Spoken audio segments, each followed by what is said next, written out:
Welcome to our channel online class. आप लोग का हमारे चैनल ऑनलाइन क्लास में स्वागत है।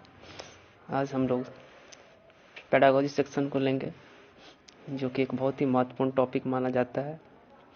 इसमें सबसे पहले हम लोग अभिवृद्धि एवं विकास के बारे में देखते हैं। Growth and development.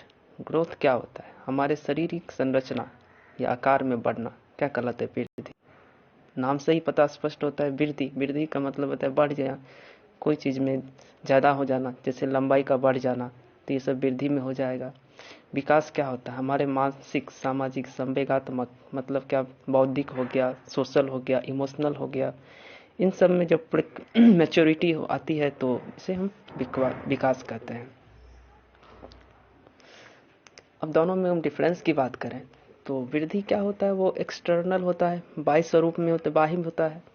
वहीं विकास की बात करें तो विकास इंटरनल और एक्सटर्नल दोनों होता है। वृद्धि कुछ समय तक, कुछ समय के बाद वो रुक जाती है। जैसे लंबाई या चौड़ाई, एक एज के बाद क्या होता है, लंबाई बढ़ना रुक जाता है। ऐसा नहीं है कि हम लोग जो है आजीवन बढ़ते रहते हैं। और विकास जो होता है क्या होता है? वो जीवन भर चलता रहता है। ये क्या है? कंटिन्यूअस प्रोसेस है। वृद्धि के क्रम के अनुसार नहीं चलता है, मतलब क्या है, एक सिस्टमेटिक नहीं होता है। वही विकास क्या होता है? एक निश्चित क्रम में होता है, एक सिस्टमेटिक होता है। डायरेक्शन की बात करें तो वृद्धि, ग्रोथ में क्या होता है? वो डायरेक्शन में होता है। वही डेवलपमेंट में बात करें तो ग्रोथ में क्या होता है? डायरेक्शन फिक्स होता है। Development is fix direction and growth is without direction. तो मतलब वृद्धि दिशाहीन होती है और विकास में क्या होता है? एक निश्चित दिशा होती है। जैसे कि विकास में हम लोग जानते हैं, एक सिर से पैर की ओर अगर दिशा होगा तो उसको क्या कहा जाएगा? सेफेलोकॉर्डल। वृद्धि को हम लोग क्या कर सकते हैं? मेजरमेंट कर सकते हैं। जब भी वृद्धि है, बढ़ रहा है, इसका मतलब क्या करते हैं हम लोग? उसको मेजर कर सकते हैं। जैसे हमारा लंबाई हो गया, भार हो गया, उसमें अगर वृद्धि हो जाता है, अगर कोई व्यक्ति 55 से 60 हो जाता है तो उसमें क्या हो गया? उसके वेट में वृद्धि हो गया। कोई बच्चा था, फिर वो बड़ा हो गया, उसका लंबाई बढ़ गया, इसका मतलब क्या होगा? इसके लंबाई में वृद्धि हो गया। और विकास को क्या कर सकते हैं हम लोग? सीधे तौर पे माप नहीं सकते हैं। अब किसी का बुद्धि बढ़ गया, कितना बुद्धि बढ़ गया उसको तो हम मेजर नहीं कर सकते हैं। उसमें नैतिक विकास हो गया तो कितना उसका मोरल डेवलपमेंट हुआ, इसको हम मेजर नहीं कर सकते हैं। वृद्धि में परिमाणात्मक होता है, और वही डेवलपमेंट की बात करें तो इसमें क्वालिटी एंड क्वांटिटी दोनों होता है। वृद्धि होने से विकास भी हो सकता है और नहीं भी हो सकता है। लेकिन विकास में क्या होता है? विकास होने से वृद्धि भी होता है और दोनों चीज को उसमें क्या होता है? समाहित होता है। अब बाल विकास के सिद्धांत की हम बात करें तो विकास के सिद्धांत में सबसे पहला सिद्धांत आता है समान प्रतिमान का सिद्धांत, प्रिंसिपल ऑफ यूनिफॉर्म पैटर्न। मतलब क्या? समान प्रतिमान हो गया कि प्रत्येक जाति, अब जैसे उसका विकास जो होता है वो अपने जाति के अनुसार ही करेगा। मानव है तो मानव अपनी जाति के अनुरूप करेगा, और जानवर है, जैसे हो गया हाथी हो गया, तो ये क्या है? अपने ही जाति के अनुरूप विकास करेगा। विकास की दिशा की बात करें तो विकास की दिशा सिर से पैर की तरफ होती है, तो उसे हम सेफेलोकॉर्डल कहते हैं, जिसे मस्तकाधोमुखी कहा जाता है। और वहीं दूसरी तरफ जब विकास के क्रम के मध्य से, मतलब क्या, सेंटर से शुरू होकर के बाहर की तरफ होता है, तो उसे हम क्या कहते हैं? प्रॉक्सिमोडिस्टेंशियल, मतलब समीप दूरमुखी, दूरभिमुख सिद्ध कहते हैं। अब तीसरा अगर नंबर की बात करें तो विकास में निरंतरता का सिद्धांत होता है। निरंतरता का मतलब कंटिन्यूअस प्रोसेस है, इसमें ये कभी नहीं रुकने वाला प्रोसेस है, ये निरंतर चलते रहेगा। फिर उसके बाद क्या होता है? विकास का मान से विशिष्ट सबसे पहले जो है सिंपल चीज करेगा। अगर बच्चा है तो ऐसा नहीं है कि पहले वो दौड़ना स्टार्ट कर देगा, पहले वो उठेगा, बैठेगा, फिर चलेगा, और तब जाकर के वो दौड़ेगा। कहने का मतलब है कि सिंपल सबसे पहले वो आसान क्रिया करेगा, समान क्रिया करेगा, फिर उसके बाद धीरे धीरे जैसे जैसे उसका में कम्प्लेक्सिटी आएगी, वो विशिष्ट क्रिया की ओर स्पेसिफिक रिस्पॉन्स देना स्टार्ट करेगा। पूर्वानुमान का सिद्धांत, विकास में जो हम लोग क्या कर सकते हैं? पूर्वानुमान लगा सकते हैं कि बच्चे का विकास जो है किस डायरेक्शन में ज्यादा होगा। एकीकरण का सिद्धांत, एकीकरण का सिद्धांत का मतलब है कोई भी काम करने के लिए बच्चा, जैसे कि मान लीजिए गिलास को पकड़ना है तो सबसे पहले वो अपने हाथ उंगलियों को, फिर उंगली से अपने हाथों को, फिर पूरे समग्र भाग को जो है वो एकीकृत करेगा। व्यक्तिगत भिन्नता का सिद्धांत, अब हर आदमी हर बच्चे में क्या होगा, अब अलग अलग होगा, विभिन्नता होगा। इसके अनुसार क्या होता है, किसी बच्चा में विकास होगा तो तेजी गति से हो जाएगा, तो किसी में जो है कम गति से होगा। Principle of spiral versus linear advancement, मतलब वर्तुलाकार सिद्धांत। विकास इसका मतलब ये नहीं कि एक रेखीय में नहीं होगा, इन बढ़ रहा है तो बढ़ रहा ही नहीं, ऐसा नहीं होता है। कभी तेजी से होगा, कभी जो है धीरे हो जाएगा, तो इसका मतलब क्या है, वो वर्तुलाकार होता है। प्रिंसिपल ऑफ इंटर डेवलपमेंट, अंतर संदर्भित का सिद्धांत। एक दूसरे से सारा विकास क्या होगा, इंटरलिंक होगा। यदि एक विकास हो रहा है तो दूसरे में भी होगा, तो इसका मतलब क्या है, यदि एक दूसरे से सब इंटरलिंक होगा। यदि शारीरिक विकास हो रहा है तो उसका बौद्धिक विकास भी हो रहा होगा, इमोशनल होगा, सामाजिक, इसमें एक दूसरे से क्या होता है, लिंक होता है। बालक की अवस्थाएं, अब अवस्था की बात करें तो सब पूर्ण अवस्था, मतलब क्या, जब बच्चा इस दुनिया में नहीं आता है, जब माँ के गर्भ में रहता है तो उसकी अवस्था कहा जाता है। ये अवस्था कितने दिन की होती है, 9 महीने की होती है। फिर जब बच्चा जब पैदा लेता है उसके बाद शिशु होता है, तो शैशवावस्था के हम लोग नाम से जानते हैं। तो ये कब से कब तक होता है, जन्म से लेकर के 5 वर्ष की अवस्था को हम लोग क्या कहते हैं, शिशु, जिसे शैशवावस्था कहा जाता है। अब 5 वर्ष का बच्चा जो है किन उसमें क्या क्या टेंडेंसी हो सकता है, उसमें कोई भी चीज को जानने की जिज्ञासा होता है, आत्म प्रेम की भावना होगा, मतलब क्या, खुद से प्रेम करने के लिए कोई भी चीज देखेगा तो वो जानने का प्रयास करेगा कि वो क्या है। माता पिता पे पूरी तरह से वो क्या होता है, डिपेंडेंट होता है। और इस उम्र में बच्चे क्या होता है, खिलौने से ज्यादा लगाव होता है, जिसके कारण इसे खिलौने की अवस्था कहा जाता है। शैशवावस्था में बच्चा क्या होता है, अनुकरण करके सीखता है। जैसे बोलता है कि बच्चा को उसके मम्मी पापा बोलता है कि मम्मा मम्मा बोलो, तो वो क्या करता है, अनुकरण करके वो मम्मा बोलने लगता है, पापा बोलने लगता है। इसका मतलब अनुकरण करके द्वारा सीखता है। इनमें जो है तर्क करने की नहीं होता है, चिंतन जो होता है क्या होता है, तार्किक नहीं होता है, जिसको हम अतार्किक चिंतन करने की अवस्था भी कहते हैं। अब तीसरे नंबर की, जब शैशवावस्था से जब हम लोग आगे बढ़ते, 5 साल से ज्यादा होता है, तो बच्चा क्या होता है, 6 साल में जब होता है वो स्कूल जाना शुरू कर देता है, तो उसको क्या कहते हैं, बाल्यावस्था। जो कब तक चलता है सर, बालक कब तक होता है, 6 वर्ष से लेकर के 12 वर्ष तक के बच्चे को हम लोग क्या किस एज में रखते हैं, बाल्यावस्था में। अब 6 से 12 वर्ष के बच्चे जैसे ही स्कूल जाना प्रारंभ कर देते हैं, तो इसको हम लोग आरंभिक स्कूल की एज कहते हैं। फिर वो अपने साथ क्या करेंगे, दोस्त बनाएंगे, और दोस्त के साथ वो क्या होगा, खेलते रहे, खेलने में व्यस्त हो जाएंगे, जिसको क्या कहता है, खेलों की अवस्था भी कहा जाता है। बच्चा क्या करेगा, छोटे छोटे चीजों को कलेक्ट करना चले स्टार्ट कर देता है, तो इसको संग्रहण करने की भी प्रवृत्ति होने लगती है। मित्र बनाने लगते हैं, इसे हम लोग क्या कहते हैं, टोली समूह, गैंग भी कहते हैं। तो इन सब चीजों को हमने बाल्यावस्था के अंतर्गत रखते हैं, जो क्या होता है, जीवन का एक अनोखा काल कहा जाता है।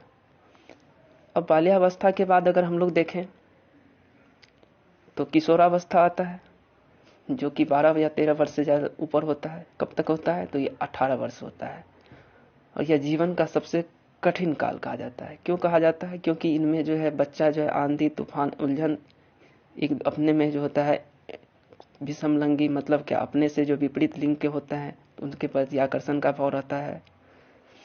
और इस अवस्था में क्या होता है, सबसे बड़ा चीज होता है कि वो जो कोई वस्तु अगर नहीं भी है उस सामने में, तो भी वह क्या करता है, उसके बारे में तर्क करना स्टार्ट कर देता है, जिसको हम लोग क्या बोलते हैं, अतार्किक चिंतन या अमूर्त चिंतन कहा जाता है। इन्हीं सब चीजों को देखते हुए बच्चे इस काल को क्या कहा जाता है, गोल्डन एज कहा जाता है। बच्चे का जो होता है क्या होता है, स्वर्ण काल होता है। इनमें बहुत सारे चेंजिंग होते हैं, उसके खुद के अंदर में हार्मोनल चेंजिंग बहुत सारे होते हैं, जैसे कि दाढ़ी का आना, मूछ आना, और भी बहुत सारे।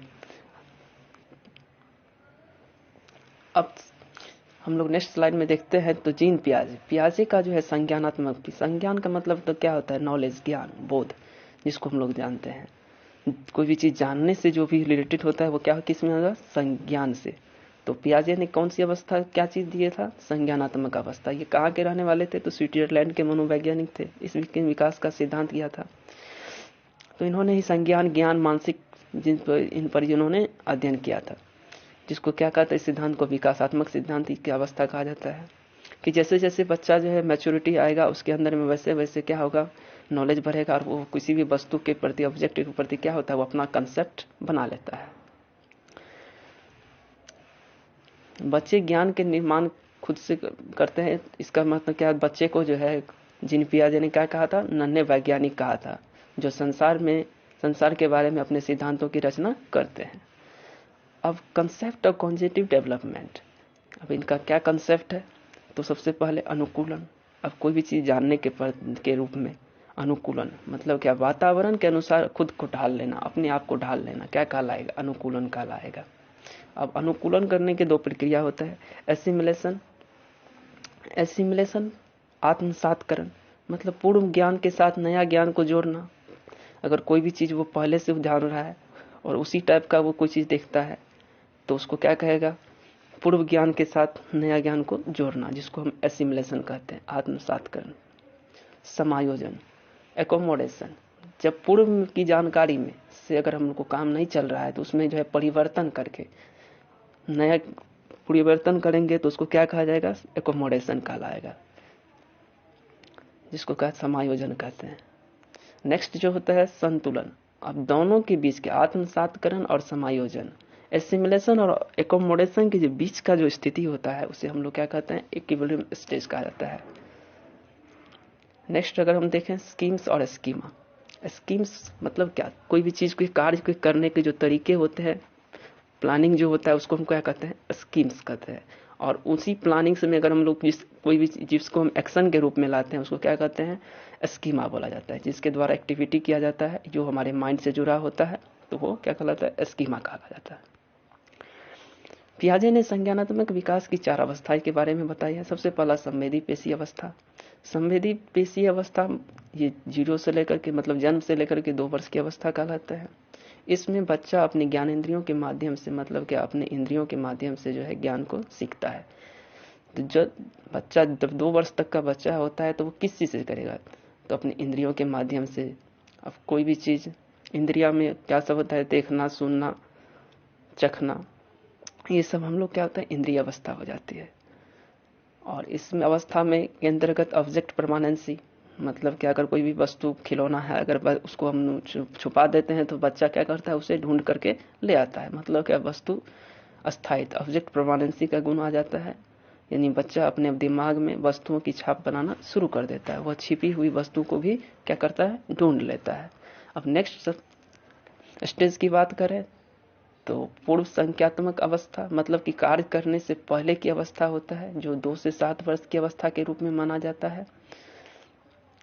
इस अवस्था में बालक उन्हीं चीजों के बारे में समझ पाएगा जो उसके सामने में है। इसका मतलब हो गया कि जीव तार्किक चिंतन नहीं कर पाएगा, इसमें जो सामने में है उसी के बारे में वो क्या कर पाएगा, समझ पाएगा, लेकिन कोई क्रिया नहीं कर पाएगा। इसके अंतर्गत 2 चीज को देख रखा गया है, जीववाद मतलब क्या, सजीव और निर्जीव वस्तु में वो अंतर नहीं कर पाएगा। इगोसेंट्रिज्म, अहम केंद्रिता, उनको बच्चा को लगता है जो चीज वो सोच रहा है वो क्या है, वही सही है। इरेवर्सिटी और पलटावी, इसमें बच्चों को जो है तो क्या होता है, वस्तुओं, संख्याओं, समस्या आदि को उलटना पलटना नहीं आता है। केंद्रीकरण, इस अवस्था में बच्चा किसी भी वस्तु की संपूर्ण विशेषताओं पर न केंद्रित होकर के उसके किसी एक भी गुण से अगर वो मोटिवेट हो जाता है, वो उसको अच्छा लगता है तो उस पर वो विशेष ध्यान देने लगता है। अब थर्ड स्टेज की बात करें, जैसे हमने 2 स्टेज देख लिया, अब तीसरे स्टेज की बात करें तो उसका होता है मूर्त संज्ञात्मक अवस्था। ये अवस्था 7 से 11 वर्ष की अवस्था होती है। इस अवस्था में बच्चा सामने में रखी हुई चीजों को देखकर ही कुछ कर सकता है या उस पर चिंतन कर सकता है, जिसको हम लोग क्या कहते हैं, मूर्त। नाम से ही पता चलता है कि मूर्त मतलब क्या, कोई भी वस्तु मूर्ति हो गया तो मतलब क्या होता है, सामने कि सामने की वस्तु जो है उसे क्या कहेंगे, मूर्त अवस्था में रखेंगे, मूर्त होगा, जिस पर वो चिंतन करना स्टार्ट कर देता है। इस अवस्था को हम लोग आगमनात्मक मतलब क्या, उदाहरण से लेकर के जो उदाहरण के ऊपर आधारित होकर के तर्क करने लगता है उसे आगमनात्मक तर्कना कहा जाता है। इस अवस्था में बच्चों में पलटावी, इरिवर्सिबिलिटी, जीववाद मुद्रा, भार आदि का जो कंसेप्ट आ जाता है। तार्किक चिंतन करने का मतलब हो गया जैसे किसी भी चीज के बारे में तर्क करना, जो भी उसके सामने में होता है, जो उसको स्टार्ट हो जाता है। जैसे अगर पेड़ जरूरी है तो क्यों जरूरी है, तो वो पेड़ को देख के समझ पाएगा कि पेड़ से हमको क्या मिलता है, ऑक्सीजन मिलता है। नेक्स्ट स्टेज की बात करें तो इसमें औपचारिक संख्यात्मक अवस्था, जो ज्ञान की जो है सर्वोच्च अवस्था कहा जाता है, जो 11 वर्ष से लेकर के 15 वर्ष की अवस्था को कहा जाता है, जिसको फॉर्मल ऑपरेशनल स्टेज कहा जाता है। इस अवस्था को निगमनात्मक तर्कन मतलब क्या, अगर वो वस्तु उसके सामने में नहीं भी है फिर भी वो क्या करेगा, उसके बारे में जो तर्क करना स्टार्ट कर देता है। इसको हम लोग क्या कहते हैं, अमूर्त चिंतन करने लगता है। अब जो नेक्स्ट स्टेज आता है नोम चॉम्स्की का भाषा का सिद्धांत, ये अमेरिका के रहने वाले थे, जीन पियाजे स्विट्जरलैंड के रहने वाले थे।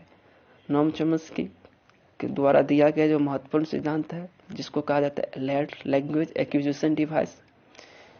मतलब ये हुआ कि इनका मानना था कि बच्चे में जो है भाषा सीखने की जन्मजात क्षमता होती है। तो ये कहते हैं कि बच्चे के मस्तिष्क में एक डिवाइस होता है जो बच्चा क्या करता है, भाषा सीख लेता है। मतलब क्या, अर्जन खुद से जो क्या करता है वो अर्जित करता है, अधिगम नहीं होता है। भाषा इनके मानना है कि बच्चा क्या करता है, भाषा को अर्जन करता है, न कि अधिगम करता है। और बच्चों में भाषा सीखने की क्षमता क्या होता है, जन्मजात होता है। इन्होंने सार्वभौमिकीकरण व्याकरण का सिद्धांत दिया, यानी ग्रामर जन्मजात होता है। बच्चे को जो भाषा का जो व्याकरणिक होता है उसको सिखाया नहीं जाता है, वो बच्चे खुद से अर्जन करते हैं। चॉम्स्की ने भाषा के 2 लेवल बताए, सरफेस लेवल और डीप लेवल। सरफेस लेवल में बच्चा सिर्फ ध्वनियां शब्दों को जानता है लेकिन उसको अर्थ नहीं जानता है। जैसे कि बच्चा कभी मम्मी पापा खाना पीना आदि का शब्द का क्या करते हैं, उच्चारण करते हैं, लेकिन उसका अर्थ नहीं जानते हैं। और डीप लेवल में बात करते हैं जब वो शब्द के अर्थ का ज्ञान होने लगता है। नेक्स्ट जो होता है लॉरेंस कोलबर्ग के द्वारा जो है नैतिक सिद्धांत दिया गया। नैतिक का मतलब क्या, मोरल का मतलब हम लोग क्या जानते हैं। नैतिक का मतलब ये हुआ कि कौन सी कोई भी चीज सही या गलत के बारे में हम कुछ पहचान कराना, जिसको मोरल कहा जाता है। यह सामाजिक परिवेश से ही हमको क्या होता है, परिवेश की नैतिकता और अनैतिकता को जानता है। बच्चा क्या करता है, अपने सामाजिक परिवेश, वो जिस परिवेश में रहता है उसी परिवेश के अनुसार वो अपने नैतिक, मोरल और इमोरल को जान पाता है। कोलबर्ग का नैतिक सिद्धांत था, ये कहाँ के रहने वाले थे, तो अमेरिका के रहने वाले थे। अब इसके अंतर्गत हम लोग देखें तो नैतिक मोरल डेवलपमेंट में नैतिक द्विविधा का मतलब क्या है कि कोई भी चीज में अगर हम फंस जाते हैं तो क्या कहते हैं, द्विविधा। सही और गलत में अगर डिसीजन नहीं कर पाए तो इसको क्या कहेंगे, द्विविधा। तो मोरल डायलेमा, नैतिक द्विविधा के बारे में, सही और गलत के बारे में डिसीजन लेने में द्विविधा होता है। अगर दूसरा जो होता है मोरल तर्कना, नैतिक तर्कना, मोरल रीजनिंग, सही और गलत में से किसी एक को चुन लेना। तो अगर डिसीजन पे हम पहुंच गए तो क्या कहलाएगा, नैतिक तर्कना। अब कोलबर्ग साहब ने देखिए नैतिक विकास के सिद्धांत के 3 लेवल बताए हैं, जिसमें पहला लेवल क्या है, प्री कन्वेंशनल स्टेज, पूर्व रूढ़िगत या नैतिकता का स्तर। रूढ़िगत से स्पष्ट चलता है जो परंपरा से चली आ रही है। तो ये स्टेज कब से कब तक है, 4 से 10 वर्ष। 4 से 10 वर्ष के बच्चा में क्या नैतिकता होगा, नहीं, प्राक है। तो नैतिकता के स्तर से पहले की जो होता है जिसे हम प्राक रूढ़िगत नैतिकता का स्तर कहा जाता है। इस अवस्था में बच्चा का क्या होता है, सही और गलत के बारे में पता नहीं होता है। उसको जो खुद जो अच्छा लगता है वो वही करेगा, चाहे वो क्या होता है, पुरस्कार के लिए हो या दंड के लिए हो। इस अवस्था में नैतिक तर्कना दूसरे के लोगों के मानकों के अनुरूप होता है। तो प्री कन्वेंशनल स्टेज 4 से 10 वर्ष। नैतिकता बच्चों में क्या होता है, शून्य होता है, सही और गलत के बारे में पता नहीं होता है। इस अवस्था में नैतिक तर्कना बच्चों में दूसरों लोगों के मानकों के अनुरूप होता है। और कैसे होता है तो इनको हम लोग देखते हैं। तो 2 तरीका से होता है। पहला जो होता है दंड और आज्ञा के और पनिशमेंट एंड ओबीडियंट, इसमें बच्चे की नैतिकता सजा और आज्ञा पालन पर आधारित होता है। दूसरा जो होता है सापेक्षता, साधनात्मक सापेक्षता का तथा उन्मुखता, इंस्ट्रूमेंटल रिलेटिविस्ट इंडिविजुअलिज्म, इस अवस्था को जैसे को तैसा भी कहा जाता है। अगर बच्चे को तो किसी ने पेंसिल तोड़ दी तो वो क्या करेगा, दूसरे बच्चे को भी पेंसिल तोड़ देगा, क्योंकि उसके साथ वो इस तरह का व्यवहार किया था तो उसके साथ भी वो वही करेगा। नेक्स्ट, रूढ़िगत नैतिकता का स्तर। रूढ़िगत नैतिकता कन्वेंशनल स्टेज, पिछले स्लाइड में हम देखे हैं प्री कन्वेंशनल स्टेज, और इसमें जो है कन्वेंशनल स्टेज। कन्वेंशनल स्टेज जो होता है 10 से लेकर के 13 वर्ष की अवस्था कहा जाता है। इस अवस्था में बच्चों दूसरे लोगों के मानकों को अपने अंदर समावेशित कर लेता है। अब देखिए रूढ़िगत है मतलब क्या, जो परंपरा से चली आ रही है, वो जैसे देखता आया होगा कि इस तरीका से इन करते हैं तो वो उसी बच्चे भी क्या होता है, वो उसी तरीका से अपने मानकों को अपने अंदर क्या कर लेगा, समावेशित कर लेगा कि हमको भी उसी तरीका से कार्य करना है। और इस अवस्था को क्या कहा, इस अवस्था को भी 2 भाग में बांटा गया है। पहला जो होता है अच्छा लड़का या लड़की बनने की अवस्था, गुड बॉय और गुड गर्ल, और सेकेंड जो होता है लॉ ओबीडियंट, बच्चा जैसे, इनमें बच्चा कानून तथा सामाजिक व्यवस्था को बनाए रखने की भावना की अवस्था होती है। नेक्स्ट स्टेज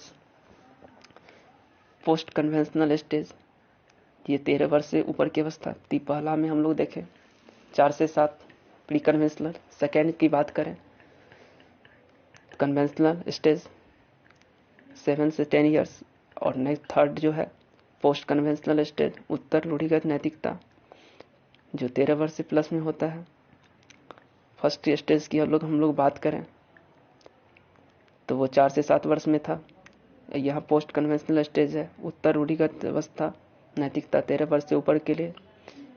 इसमें डिसीजन बच्चों के द्वारा खुद से लिए जाते हैं, न कि समाज के जरिए। क्या सही है क्या गलत है बच्चा वो समझ सकता है, और वो खुद के अनुसार वो डिसीजन लेता है कि अगर इसमें चेंजिंग करना पड़े तो वो चेंजिंग करता है। इस सबको अवस्था को भी 2 भाग में बांटा गया है, सोशल कॉन्ट्रैक्ट ओबीडियंट, सामाजिक अनुबंध उन्मुखता। इसमें बच्चा को अगर लगता है कि नहीं इसमें चेंजिंग है, लॉ है, कोई भी लॉ है तो अगर उसमें चेंजिंग हो सकता है तो उसमें चेंजिंग करता है। अगर जैसे कि हम लोग बात करें बच्चे के पता है, किसी को भी हम लोग उनको पता होता है कि रेड लाइट क्रॉस करना लॉ से, तो वो क्या करेगा, तो उसको लगता है कि नहीं अगर किसी की जान बचाना हो, बच रहा हो तो वो उसको क्या करेगा, वो तोड़ देगा। सार्वभौमिक नैतिक सिद्धांत, इसमें किशोर बच्चे क्या करते हैं, दूसरे के विचारों से नहीं बल्कि खुद के मानकों के अनुरूप जो है क्या करता है, वो व्यवहार करने लगता है। इसमें किशोर दूसरे के फायदे के लिए अपनी ज्ञान पर भी खेल जाते हैं। अब नेक्स्ट जो होता है वाइगोस्की का जो है सोशल सामाजिक सांस्कृतिक का सिद्धांत। वाइगोस्की ने कौन सा सिद्धांत दिया है, तो सोशल कल्चरल थ्योरी। लेव वाइस्की एक रूसी मनोवैज्ञानिक थे जिन्होंने सामाजिक सांस्कृतिक का सिद्धांत दिया, सोशल इंटरेक्शन का सिद्धांत, अंतःक्रिया का सिद्धांत है, यानी सामाजिक अंतःक्रिया का सिद्धांत दिया। इनका क्या मानना था कि बच्चे जो है समाज के साथ अंतःक्रिया करते हैं, करने के बाद क्या होता है, उनमें विकास होता है। जबकि पियाजे साहब का मानना था कि बच्चे में पहले विकास होता है, बाद में क्या होता है, अधिगम होता है, लर्निंग होता है। वाइगोस्की साहब ने 2 महत्वपूर्ण कंसेप्ट दिए। पहला जो था ZPD, zone of proximal development, और दूसरा क्या है, स्कैफोल्डिंग।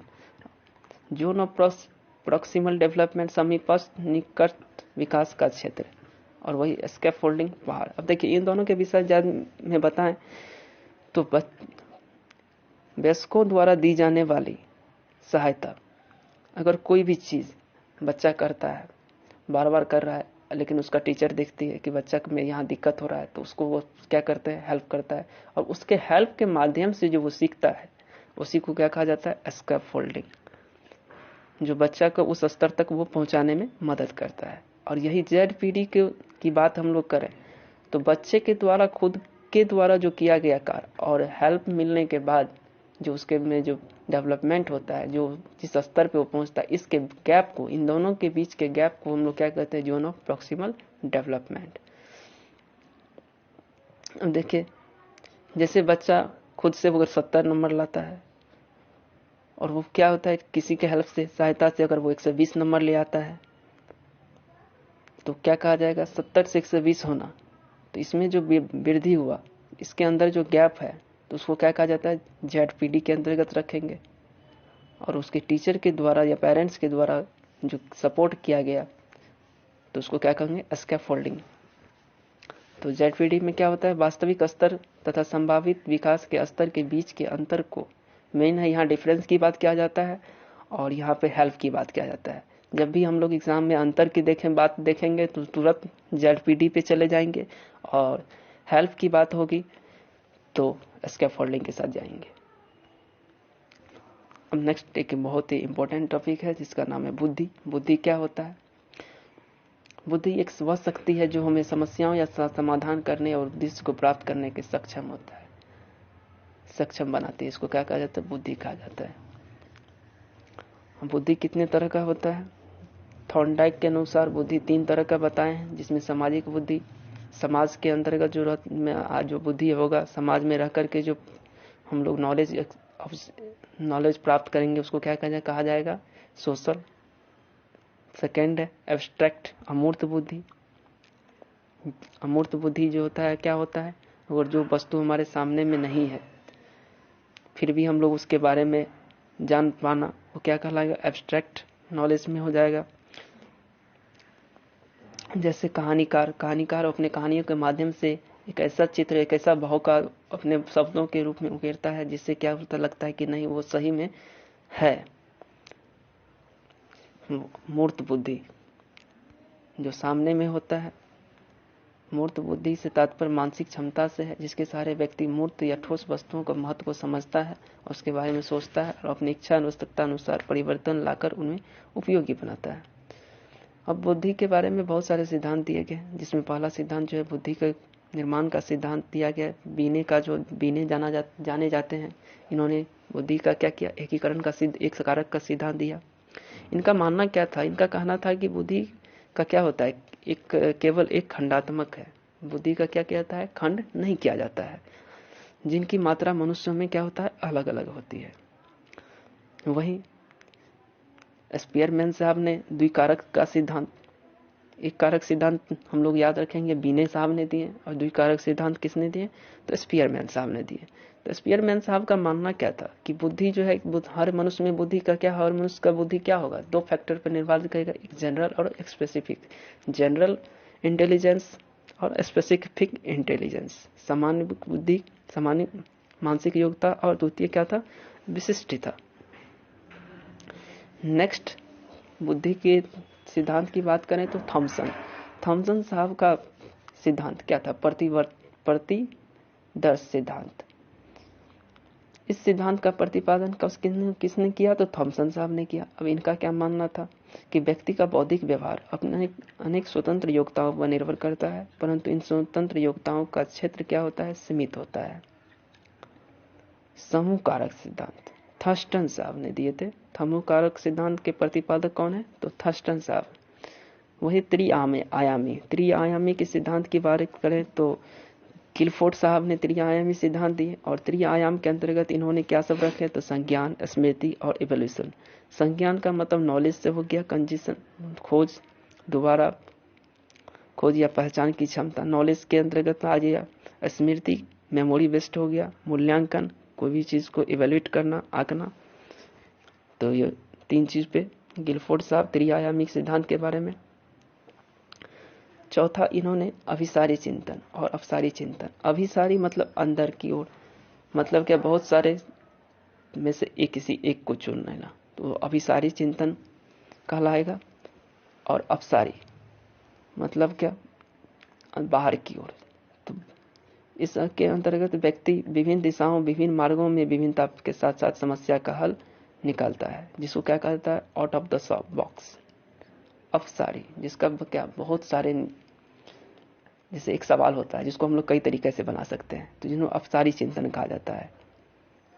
तो जैसे बहुत सारे तरीके हो गया तो अपसारी चिंतन में आएगा, जिसको हम आउट ऑफ द बॉक्स। अब देखिए अभिसारी, अभी से ही पता चलता है अंदर की ओर, मतलब क्या, बहुत सारे में से किसी एक को जो बेस्ट हो, तो उसे अभिसारी कहा जाता है। अपसारी, अप मतलब बाहर की ओर,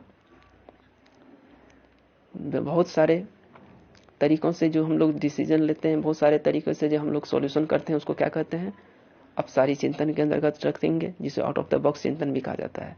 अब नेक्स्ट अगर हम सिद्धांत की बात करें तो क्रिस्टलाइज तरल और ठोस बुद्धि का सिद्धांत, जिसके प्रतिपादक कौन है, तो कैटल। हाँ, बहुबुद्धि, देखिए बुद्धि का जो मेन बहुत ही अच्छा है, जो इसको बहुबुद्धि सिद्धांत कहा जाता है। ये सिद्धांत के प्रतिपादक कौन है, तो हार्वर्ड गार्डनर। गार्डनर साहब ने बहुबुद्धि सिद्धांत दिया। अब गार्डनर साहब के जो बुद्धियों के प्रकार के बारे में अगर हम लोग बात करें तो शाब्दिक भाषायिक बुद्धि, तो भाषा के माध्यम से भाषा बुद्धि हो गया, इसके माध्यम से शब्दों और भाषा का ज्ञान होता है। दूसरा तार्किक बुद्धि। तार्किक बुद्धि का मतलब क्या, तर्क करना, लॉजिकल मैथमेटिक्स, मैथमेटिकल इंटेलिजेंस, तार्किक गणितीय बुद्धि। तो गणितीय से स्पष्ट पता चलता है कि मैथ का कैलकुलेशन करने की क्षमता अधिक किन में होगा, तो अकाउंटेंट में, बैंकर में, तो इन सब में क्या होगा, गणितीय बुद्धि ज्यादा होगा।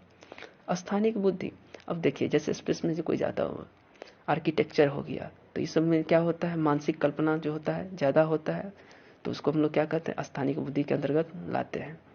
शारीरिक बुद्धि, शारीरिक मतलब क्या, शारीरिक गतिक से हो गया, तो शारीरिक गतिक किन में कौन ज्यादा होगा, किन में, तो डांसर में, एथलीट में, तो ये अभिनेता में, अभिनेत्री में, तो इनमें क्या होगा, शारीरिक गतिक बुद्धि होगा।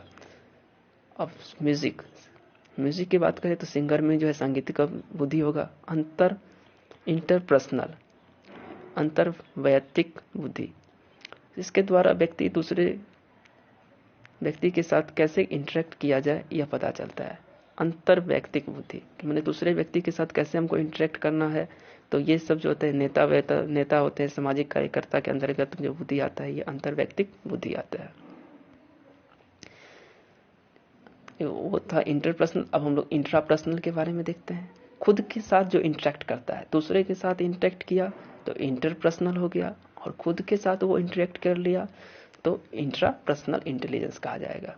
नेचुरलिस्टिक बुद्धि, प्रकृतिवादी बुद्धि, प्रकृति से जो जुड़ा होता है, जैसे किसान वगैरह सब हो गए, तो ये सब प्रकृति के क्या होता है, बहुत नजदीक होते हैं, जिसमें क्या होता है, प्रकृतिवादी बुद्धि होता है। अस्तित्ववादी, अब जैसे देखिए एथिटिक्स, जैसे साधु महात्मा, इनके अंदर में क्या होगा, अस्तित्ववादी बुद्धि के बारे में का होता है। अब बहुकारक सिद्धांत, बुद्धि का जो एक बहुत कारक सिद्धांत दिए थे, तो कौन दिए थे, थॉर्नडाइक के अनुसार सिद्धांत था, थॉर्नडाइक ने दिए थे बहुकारक सिद्धांत। और त्रिचापीय सिद्धांत की बात करें तो रॉबर्ट स्टर्नबर्ग के द्वारा क्या दिया गया था, त्रिचापीय सिद्धांत दिया गया। टर्मन ने सबसे पहले बुद्धि लब्ध इंटेलिजेंस आईक्यू की बात करें तो इनका जो सूत्र दिया गया था, तो किसके द्वारा दिया गया था, टर्मन ने जो है बुद्धि लब्धांक प्राप्त करने की जो विधि बताई है। बुद्धि लब्धि हम लोग कैसे मापते हैं, तो जो भी मेंटल आयु होता है, मेंटल एज हुआ, फिर उसका जो है chronological age into 100, mental as upon chronological age into 100, जिसको हम लोग क्या बोलते हैं, बुद्धि लब्धि। और बुद्धि लब्धि देखिए, बुद्धि लब्धि में अगर 140 प्लस है तो बच्चा क्या होगा, मोस्ट इंटेलिजेंट के अंतर्गत आया जाएगा। वही अगर समान बुद्धि की बात करें, अगर 90 प्लस है, 90 के रेंज में है, तो उसको समान बुद्धि के अंतर्गत आया जाएगा, और उससे कम है तो उसको क्या होता है, मंद बुद्धि बालक के अंतर्गत रखा जाएगा। अब सिगमंड फ्राइड जो है मनोविश्लेषणात्मक बुद्धि का, मनोविश्लेषण का जो सिद्धांत किसने दिया, सिगमंड फ्राइड। इनका क्या मानना था, फ्राइड के अनुसार, सिगमंड फ्राइड जी के अनुसार जो है जैविक एवं सामाजिक गुण दोनों मिलकर के क्या करते हैं, व्यक्तित्व का निर्माण करते हैं। और इसके अंतर्गत इन्होंने 3 भागों में विभाजित मुख्य रूप से किया, ईड, ईगो एंड सुपर ईगो। अब ईड कहा किस चीज से रिलेटेड होता है, तो इसमें क्या होता है, सामाजिक आवश्यकताओं एवं नैतिक मूल्यों की चिंता किए बिना बच्चे की इच्छा की पूर्ति पर बल देता है। जो खुद से रिलेटेड होता है उनको, तो इसको क्या होता है, ईड। और ईगो की बात करें, संसार की वास्तविकता के आधार पर इच्छाओं को पूर्ण करना हेतु मध्यस्थ का काम करता है, कि बच्चे को किस चीज की पूर्ति करना है, तो ये आएगा जब बालक सांसारिक परिवेश के से परस्पर अंतर्निहित क्रिया करता है और अपनी इच्छाओं एवं कामनाओं की पूर्ति करता है, इसके परिणाम स्वरूप जीवन के प्रथम वर्ष से ही अहम ईगो का विकास होने लगता है। वातावरण के अनुसार कोई बालक अपनी सभी इच्छाओं को अपने ढंग से पूर्ण नहीं कर सकता है, और जब बच्चा अपनी सभी इच्छाओं को अपने ढंग से पूर्ण नहीं कर सकता है तो वो क्या करेगा, उस संसार की वास्तविकता के आधार पर अपनी इच्छाओं को पूर्ण करने हेतु मध्यमस्थ का काम करता है। और थर्ड अगर हम लोग देखें तो सुपर ईगो। सुपर ईगो में क्या आएगा, अंतरात्मा की आवाज़, जो हमेशा व्यक्ति को याद दिलाता है कि व्यक्ति को हमेशा दृढ़ता के साथ ही मार्ग को अपनाना चाहिए। व्यक्ति में नैतिक, सामाजिक और सांस्कृतिक मूल्यों का विकास सुपर ईगो में होता है। Heredity and environment.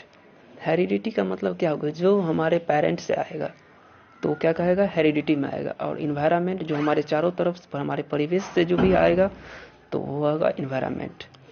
हेरिडिटी में आंख, नाक, कान, लंबाई, बुद्धि, ये सब जो होता है क्या होता है, हेरिडिटी से आता है, जो एक पीढ़ी से दूसरे पीढ़ी में क्या होता है, ट्रांसफर होता है।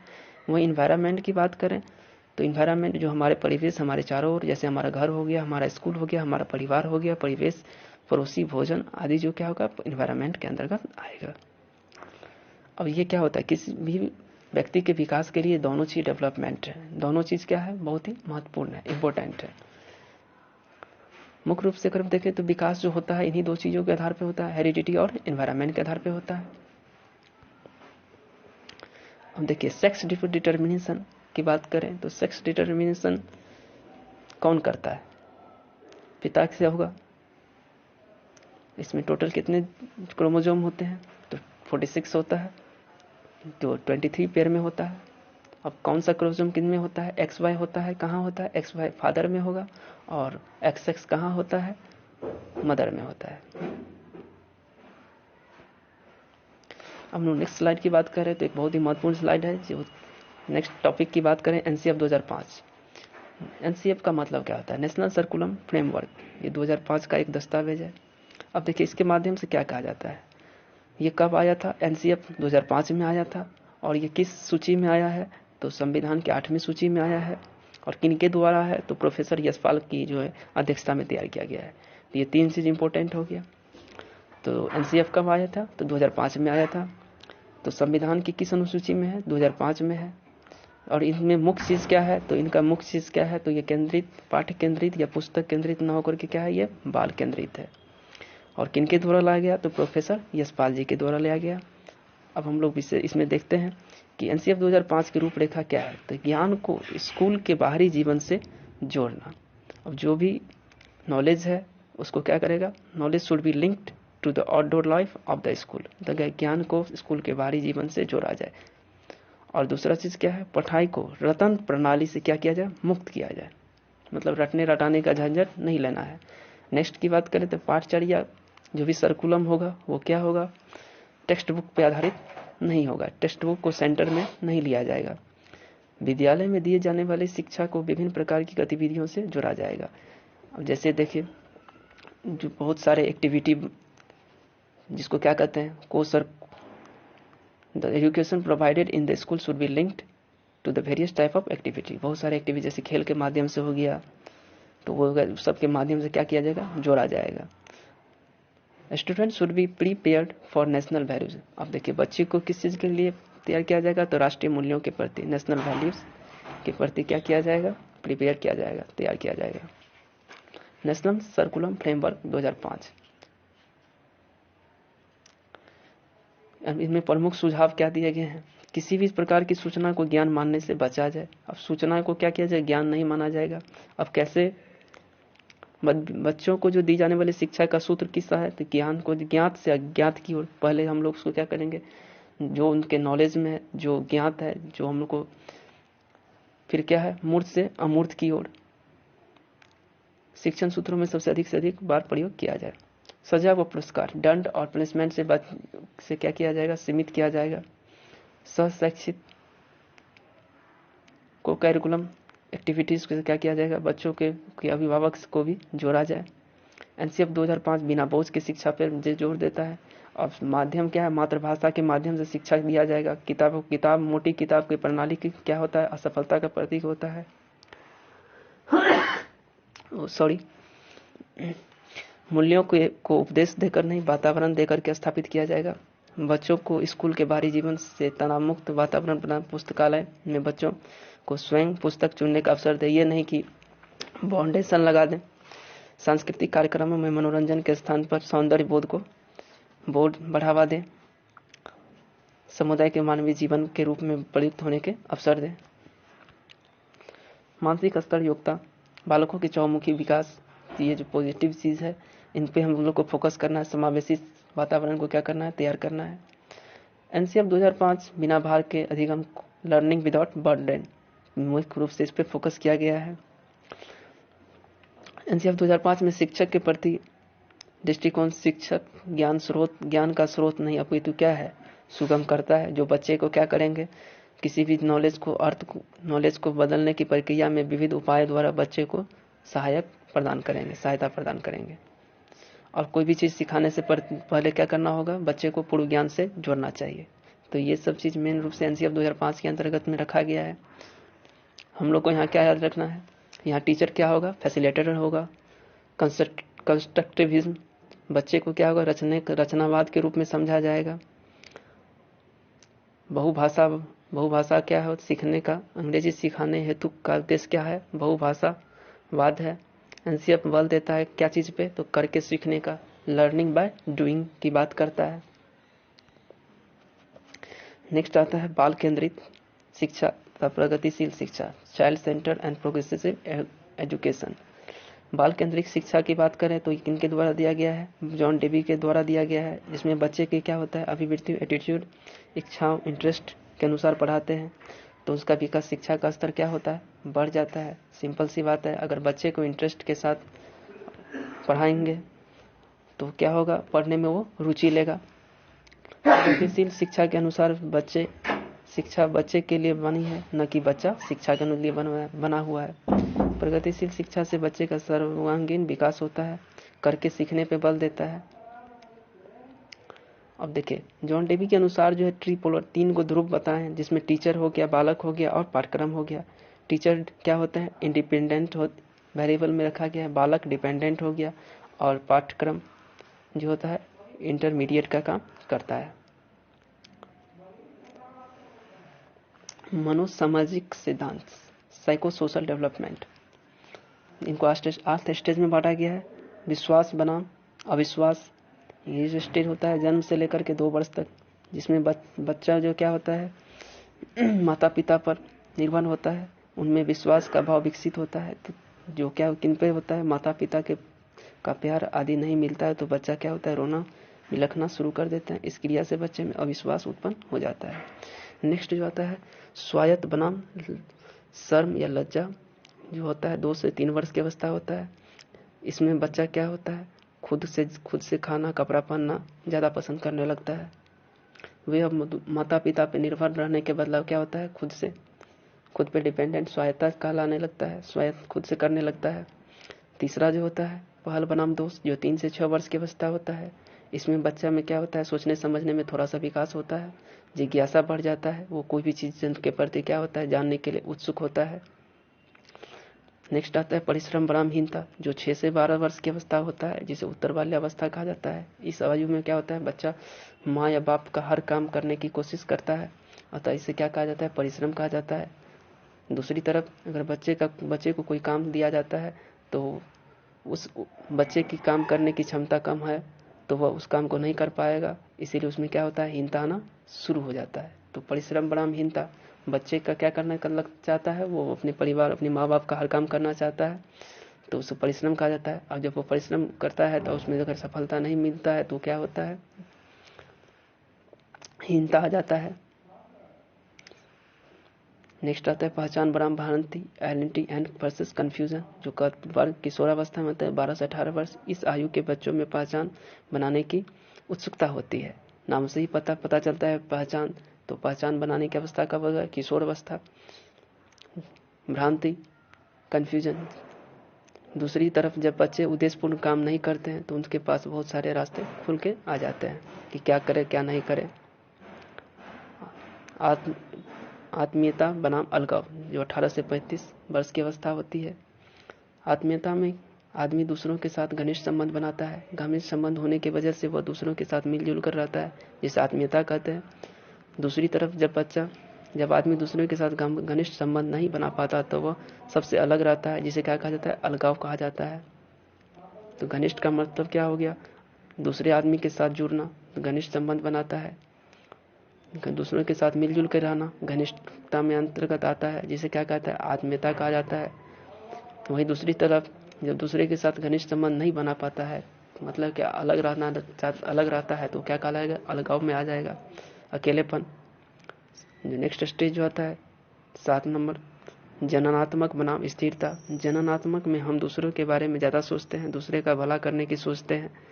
दूसरी तरफ जब लोगों में इस सोच का विकास नहीं होता है तो इसमें क्या होता है, स्थिरता आ जाता है। अब नेक्स्ट लास्ट जो स्टेज आता है संपूर्ण बनाम निराशा। संपूर्ण बनाम निराशा का स्टेज जो कब से कब तक है, 65+। जब वो क्या सोचता है, जब पूरी जिंदगी काम किया फिर जो है उसको क्या मिला, तो कुछ नहीं हासिल हुआ, तो उसमें क्या होगा, निराशा आ जाएगा। इस उम्र में आदमी की अधिकतम इच्छाएं पूर्ण हो चुकी होती है। अब वो अपने भविष्य की बजाय अपने बीते दिनों को याद करता है तथा उसमें कितनी सफलताएं हुई है और कितनी असफलताएं हुई है। यदि उसकी सफलताएं ज़्यादा मिलती है तो उसे संपूर्णता कहते हैं। अगर किसी ने सफलताएं हासिल नहीं की है तो उसको क्या होता है, निराशा हासिल होता है। अगर हम अब नेक्स्ट टॉपिक में हम लोग डिसेबिलिटीज़ के बारे में देखते हैं, तो डिसलेक्सिया, पढ़ने लिखने से संबंधित जो कठिनाई होगी तो वो क्या होता है, लेक्सिया। डिसलेक्सिया में डिसलेक्सिया, पढ़ने लिखने संबंधित कठिनाई, डिसलेक्सिया। डिस्ग्राफिया, तो ग्राफ से पता चलता है, हम लोग ग्राफ करने के लिए क्या होगा, कुछ ना कुछ लिखना पड़ेगा, तो ये किस में होगा, ग्राफ डिस्ग्राफिया में हो जाएगा। डिसकैलकुलिया में, कैलकुलिया मतलब कैलकुलेटर से याद आता है, गणना करने से जिसमें होगा तो क्या होगा, डिसकैलकुलिया। तो गणितीय गणना कैलकुलिया, ग्राफिया लिखने से हो जाएगा तो डिस्ग्राफिया। मॉर्फिया, भ्रम की स्थिति तो डिस्मॉर्फिया। डिस्फेजिया, बोलने से संबंधित विकार, डिस्फेजिया में आ जाएगा। प्रेक्जिया शारीरिक कौशल से संबंधित जो भी विकास होगा, प्रैक्टिस, जैसे खेलना कूदना में क्या होता है, प्रैक्टिस होता है। प्रेक्जिया शारीरिक कौशल से संबंधित विकार, डिस्प्रेक्सिया में हो जाएगा। बोलने से डिस्प्रेक्सिया शारीरिक कौशल, डिस्फेजिया बोलने से संबंधित विकार में। टेंशन तनाव की संबंधित समस्या, डिस्थीमिया में क्या होगा, तनाव संबंधित विकार आ जाएगा। शिक्षण, टीचिंग मेथड की अगर हम बात करें, इंडक्टिव मेथड, आगमनात्मक विधि, जिसमें क्या होता है, उदाहरण, सबसे पहले हम लोग को उदाहरण लेना है, उदाहरण से क्या होगा, उससे निष्कर्ष पे जाते हैं तो उसे आगमनात्मक विधि कहा जाता है, जिसमें विद्यार्थी करके सीखता है। निगमनात्मक, नियम से उदाहरण की ओर तो निगमनात्मक विधि कहलाता है। वही आगमनात्मक विधि उदाहरण से नियम की ओर और निगमनात्मक विधि नियम से उदाहरण की ओर जाता है। आगमनात्मक विधि स्थूल से सूक्ष्म की ओर, निगमनात्मक विधि सूक्ष्म से स्थूल की ओर। आगमनात्मक विधि उदाहरण से नियम की ओर में विशिष्ट से सबसे पहले विशिष्ट, फिर वो क्या हुआ, सामान्य की ओर। ज्ञात से अज्ञात की ओर, मूर्त से अमूर्त की ओर। और निगमनात्मक विधि में अगर बात करें तो नियम से उदाहरण की ओर जाएगा सूक्ष्म, सबसे पहले सिंपल से, फिर स्थूल की ओर जाएगा सामान्य से विशिष्ट की ओर, नियम, फिर अज्ञात से, नियम क्या होता है, अज्ञात होता है और उसके आधार पे हम लोग क्या होते हैं, सॉल्व करते हैं, तो ज्ञात की ओर जाता है। अमूर्त से मूर्त की ओर जाता है। प्रोजेक्ट विधि क्या होता है, अनुभव केंद्रित होता है, ये बालकों के समाजीकरण पे विशेष बल देता है। प्रोजेक्ट के माध्यम से जो हम लोग बच्चे जो सीखते हैं, कोई भी कार्य करना, किसी भी टॉपिक पे जो है प्रोजेक्ट दे देते हैं, उसको अनुसार जो प्रोजेक्ट विधि बच्चे एक्टिव रह करके लर्निंग करते हैं, उसे प्रोजेक्ट मेथड कहते हैं। प्रत्यक्ष विधि, डायरेक्ट मेथड, जब इस विधि में बालक की क्या होती है, मातृभाषा होती है, बिना मध्यस्थ बनाए वह उसे अन्य भाषा सिखाई जाती है। जैसे अर्थात मातृभाषा की सहायता नहीं बल्कि विद्यार्थी को सीधे बार मौखिक व लिखित अभ्यास द्वारा सीधे नई भाषा सिखाई जाती है। डायरेक्ट हो गया, डायरेक्ट मेथड के अंतर्गत, जैसे स्कूल वगैरह में क्या होता है डायरेक्ट मेथड में। विश्लेषणात्मक विधि, विश्लेषण करना, किसी भी समस्या के छोटे छोटे भाग में उसका अध्ययन करना और समीक्षा करते हुए हल करना, उसको क्या कहेगा? विश्लेषण। संश्लेषण मतलब उसके छोटे छोटे भागों से प्राप्त निष्कर्षों को एक साथ समाहित कर लेना, उसे संश्लेषण विधि कहा जाता है। संश्लेषण विधि विश्लेषण के बाद होगा। विश्लेषण संश्लेषण विधि एक दूसरे के पूरक होता है। इस विधि में क्या होता है? समस्या के छोटे छोटे भाग को जोड़ते हुए क्या करते हैं? समस्या का हल करते हैं। अनुकरण विधि इमिटेशन करना, इमिटेट करना मतलब अनुकरण करना। तो किसी भी चीज़ को बच्चा क्या करता है? इमिटेट करके सीखता है, अनुकरण के माध्यम से। जैसे लिखना पढ़ना, तो क्या हो जाएगा? अनुकरण विधि के अंतर्गत आएगा। व्याख्यान विधि, लेक्चर मेथड, व्याख्या करके। अब जैसे बच्चा कहीं पे कोई चीज़ जा रहा है, अब उसने रास्ते में कोई घटना देखा, उसको हम लोग वृतांत उसका सुनेंगे, तो वो अपने मेमोरी बेस्ड जो क्या करेगा? वो उसका व्याख्या करेगा। इसके अंतर्गत वो जो भी नॉलेज ऑब्जर्व करता है उसे हम क्या कहते हैं? व्याख्यान विधि के अंतर्गत रखते हैं। मारिया मोंटेसरी ये इटली के एक चिकित्सक शिक्षा शास्त्री थे। इनके अंतर्गत क्या होता है? मंदबुद्धि बालकों की चिकित्सा हेतु उनकी शिक्षा हेतु किया गया। कुछ समय के बाद सामान्य बुद्धि के लिए बालकों की ये भी शिक्षा में उपयोग में लाई गई। मारिया का मानना था कि शिक्षा मूल उद्देश्यों के बालिक सर्वांगीण विकास होना चाहिए। डाल्टन विधि के जनक कौन थे? तो कुमारी हेलेन फास्ट को माना जाता है। इस विधि में अध्यापक द्वारा छात्रों को कुछ निर्धारित कार्य असाइनमेंट दिया जाता है, जिन्हें विद्यार्थी को दिए हुए समय के भीतर क्या करना होता है? करके देना होता है। अब नेक्स्ट जो आता है भाषा संसर्ग, लैंग्वेज इनकॉर्पोरेशन मेथड्स, भाषा संसर्ग विधि। इसे क्या कहा जाता है? अव्याकृति विधि के नाम से जाना जाता है। इस विधि की रचनाओं के माध्यम से व्याकरण को ज्ञान दिया जाता है। प्राथमिक कक्षाओं हेतु विधि काम में ली जाती है, क्योंकि भाषा की शुद्धता पर बल दिया जाता है। इस विधि में के द्वारा छात्रों को लेखन की पुस्तकों के माध्यम से व्याकरण का ज्ञान दिया जाता है। सोशलाइजेशन, समाजीकरण की बात करें तो बच्चा समाज के द्वारा समाज में रह करके जो सीखता है उसे सोशलाइजेशन, और समाज में वो जीवन भर पूरे जीवन तक क्या करता है? निरंतर चलते रहता है। समाजीकरण की प्रक्रिया कब से कब तक होता है? तो आजीवन होता है। अब जब स्टार्टिंग होता है पालन पोषण, बच्चा का पालन पोषण कहाँ होता है? समाज में होता है। और समाज का क्या होता है? बहुत ही इफेक्ट पड़ता है। अगर उसका पालन पोषण क्या होता है? पॉजिटिव मैनर में होगा तो उस पर पॉजिटिव इफेक्ट पड़ेगा, और निगेटिव में होगा तो उस पर क्या होगा? कठिनाई का महसूस करेगा। अगर बच्चे का पालन पोषण क्या होता है? अच्छे तरीके से नहीं होता है तो क्या होता है? बच्चा समाज के साथ एडजस्ट करने में क्या होता है? कठिनाई महसूस करता है। सहयोग, बच्चा समाज के सहयोग से ही समाज का क्या होता है? हिस्सा बनता है। जैसे बच्चे बालक अपने साथ अन्य व्यक्तियों का सहयोग पाता है तो वह दूसरे लोगों के साथ भी अपना सहयोग प्रदान करना आरंभ कर देता है। इमिटेशन, अनुकरण, बच्चा समाज में रहता है तो क्या होता है? एक दूसरे से अनुकरण करके सीखता है, नकल करके सीखता है। बच्चा बड़ों की बातों का अनुकरण करके सीखता है और वो क्या होता है? समाज का हिस्सा हो जाता है। पुरस्कार और दंड, जब बालक समाज के आदर्शों और मान्यताओं के अनुसार व्यवहार करता है तो लोग उसकी प्रशंसा करते हैं, और वही जब वो उसके विपरीत करता है तो उसको दंड मिलता है, जिससे उसको क्या होता है? भय होता है, जिसके कारण वो दोबारा उस कार्य को नहीं करेगा। अब सामाजिकरण इकाइयों के प्रकार, सक्रिय एजेंसी जो उसके साथ एक्टिव रहता है, बच्चे के साथ उसका सीधा प्रभाव पड़ता है, जिसमें उसका परिवार, दोस्त, पड़ोसी, रिश्तेदार, ये सब क्या होता है? सक्रिय एजेंसी के अंतर्गत में आएगा।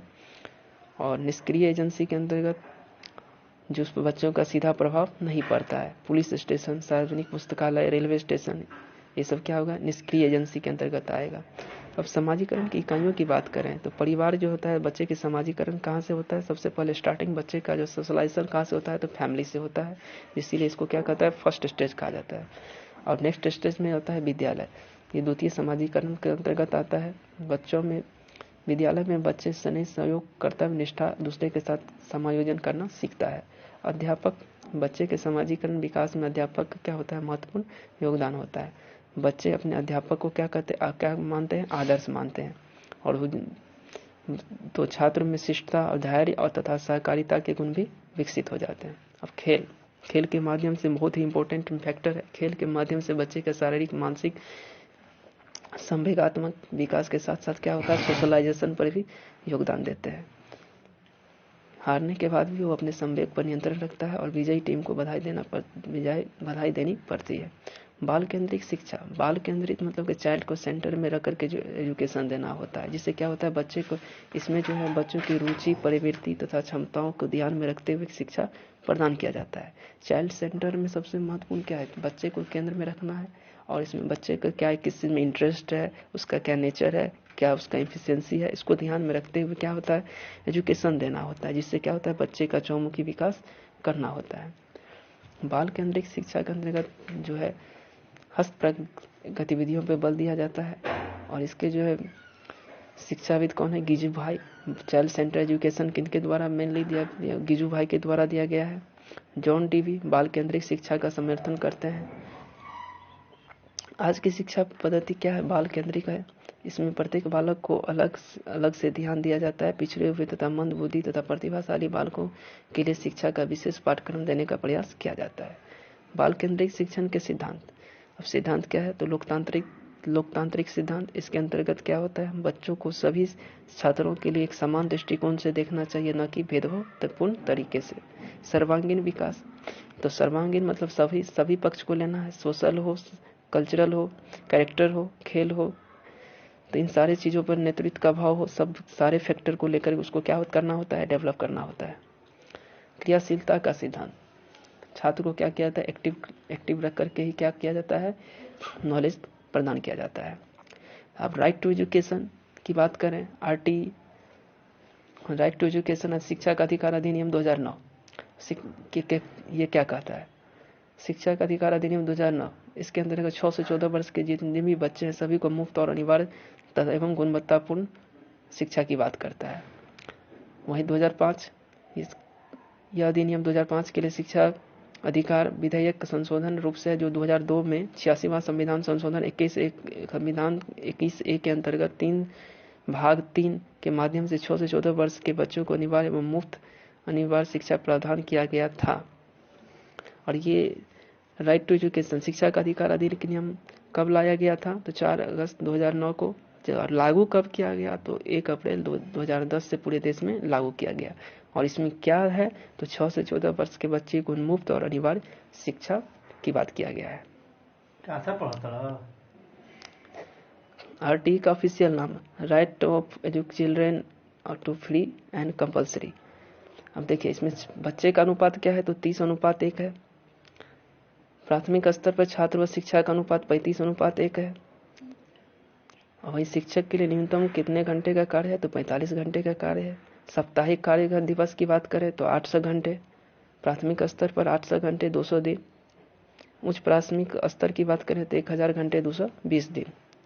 प्राइवेट स्कूलों में कितने प्रतिशत सीट गरीब विद्यार्थियों के लिए आरक्षित है, तो 25% सीट आरक्षित है। 2009 के अनुसार किसी कक्षा तक बालक को निष्कासित नहीं किया जाता है, तो 8 वर्ष तक के बच्चा को जो भी है 8वां कक्षा तक उसे फेल नहीं करना है।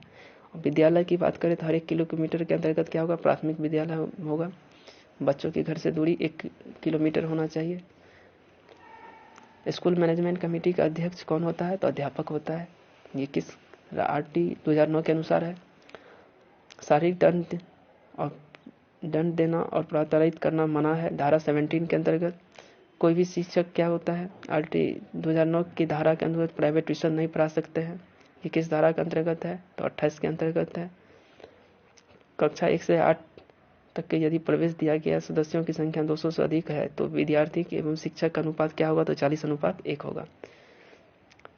आरटी 2009 के अनुसार विशेष आवश्यकता वाले बच्चों को किस शिक्षा के अंतर्गत पढ़ाना चाहिए, तो सामाजिक शिक्षा, समावेशी शिक्षा, मतलब क्या सबको साथ में लेकर के चलना है।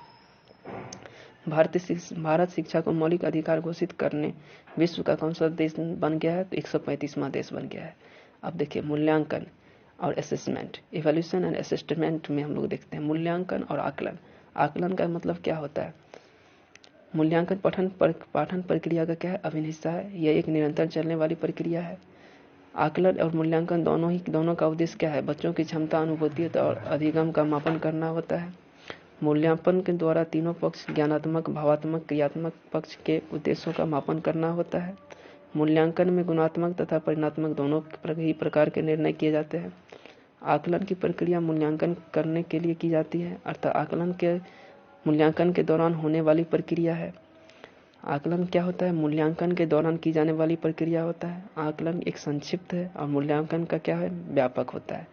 मूल्यांकन से स्पष्ट होता है मूल्य का आंकना, अंकन करना मूल्यांकन कहलाता है, और आकलन के बाद मूल्यांकन किया जाता है।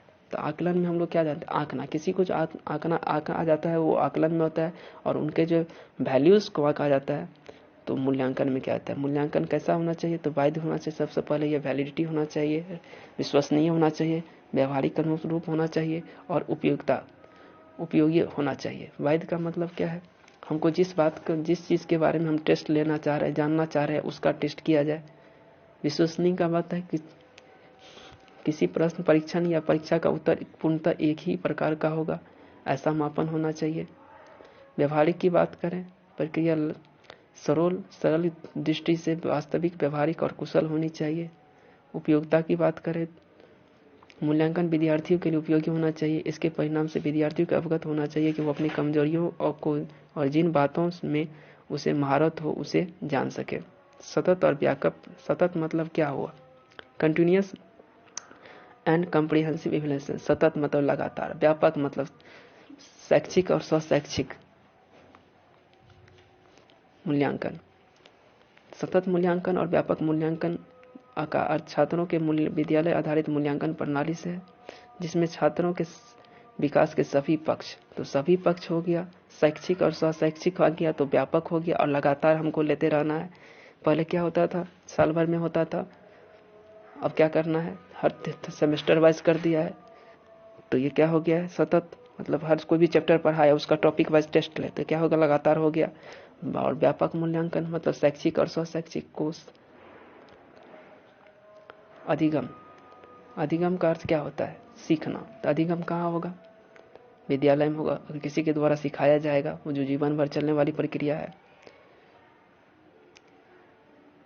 थॉर्नडाइक एवं का प्रयास एवं त्रुटि का सिद्धांत। अब थॉर्नडाइक साहब ने क्या दिए थे? कौन सा सिद्धांत दिए थे? तो प्रयास और त्रुटि का सिद्धांत दिए थे। इसके अंतर्गत इसको और भी एक नाम से जाता है उद्दीपन अनुक्रिया का सिद्धांत। तो उद्दीपन, स्टिमुलस रिस्पॉन्स। कोई भी चीज, सबसे पहले बच्चा को क्या किया जाएगा? उद्दीपन दिया जाएगा। जैसे कि इसके कहानी के माध्यम से दिया गया है कि मछली का एक टुकड़ा, और उसमें बिल्ली को क्या किया जाता है? एक पिंजरे में बंद किया जाता है, जो एक चटकनी से दबाने से क्या होता है? वो खुल जाता है। बाहर क्या होता है? मछली का टुकड़ा रखा जाता है, जिसको वो देख करके क्या करता है? उछल कूद करता है, और उसका पैर एक बार वो चटकनी में पड़ता है, और वो दबने से क्या होता है? वो खुल जाता है। तो वही चीज कहा जाता है इसमें उद्दीपन। अगर बच्चा को अगर कोई भी चीज सिखाना हो तो उस चीज के लिए क्या होता है? अगर कोई चीज उसको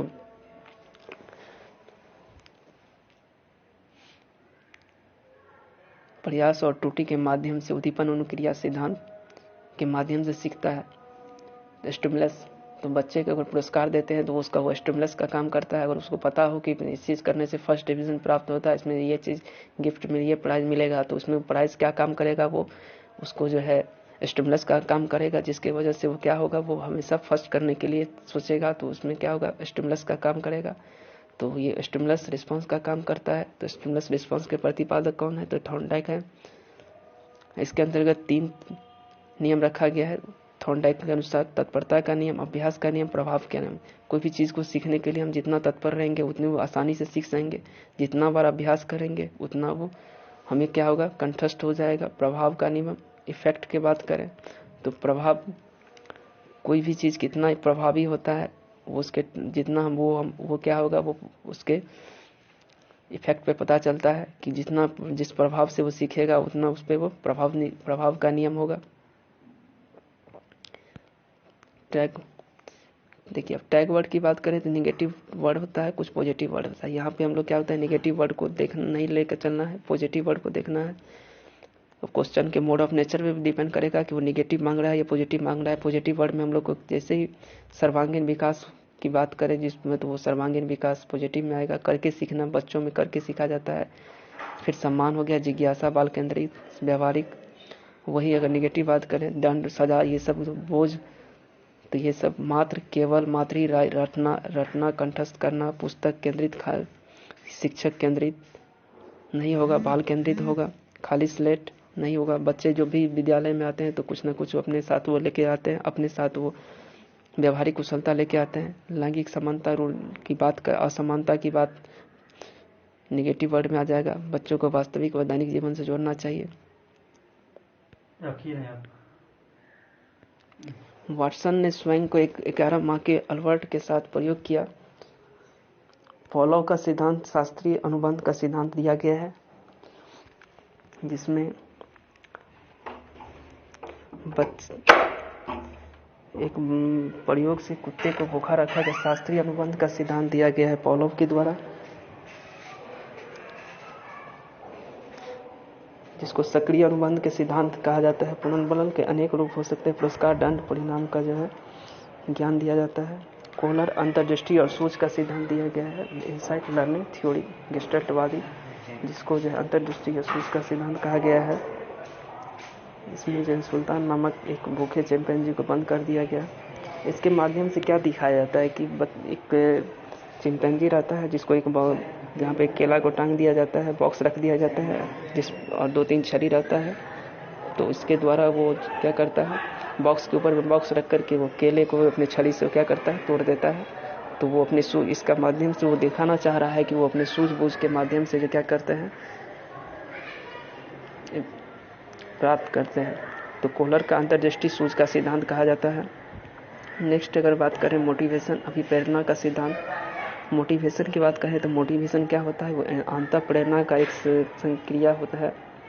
अभिप्रेरणा चक्र आवश्यकता, अंतर्नाद, प्रोत्साहन पर निर्भर करता है। अभिप्रेरणा 2 तरह से होता है, इंटरनल मोटिवेशन और एक्सटर्नल मोटिवेशन। इंटरनल क्या होता है, इंटरनल स्वयं अभिरुचि से है, और एक्सटर्नल क्या होता है, बाहरी वातावरण में दिया जाता है। अब्राहम मास्लो का पदानुक्रम का सिद्धांत। पदानुक्रम का सिद्धांत किनके द्वारा दिया गया है, तो अब्राहम मास्लो के द्वारा दिया गया है। अब्राहम मास्लो के द्वारा जो है प्रतिपादित आवश्यकताओं का पदानुक्रम 3 तरह से है। सबसे पहले तो उसका शारीरिक आवश्यकता होगा, दूसरा सुरक्षा की अवस्था होगा, तीसरा सामाजिक हो गया, और चौथा सम्मान, और 5वां आत्मसिद्धि। शारीरिक में भूख, प्यास, सुरक्षा, माता पिता के द्वारा जहाँ पे वो रहता है उनके द्वारा परिवेश। सामाजिक हो गया, जहाँ जिस समाज में रहता है तो सामाजिक आवश्यकता, उसके साथ दोस्त, सम्मान की आवश्यकता, और 5वां अंतर्निहित आत्मसिद्धि की आवश्यकता। भाषा और चिंतन की बात करें, भाषा भावों के व्यक्त करने का एक माध्यम है। मनुष्य पशुओं के लिए इसीलिए श्रेष्ठ है क्योंकि उसके पास अभिव्यक्ति की एक ऐसी भाषा होती है जिसे लोग क्या होता है, समझ सकते हैं। बैंडुला सामाजिक सीखने के सामाजिक अधिगम का सिद्धांत किसने दिया था, अब बंदुरा ने दिया था। इनके अनुसार क्या होता है, बच्चे अनुकरण के द्वारा क्या करते हैं, सीखते हैं।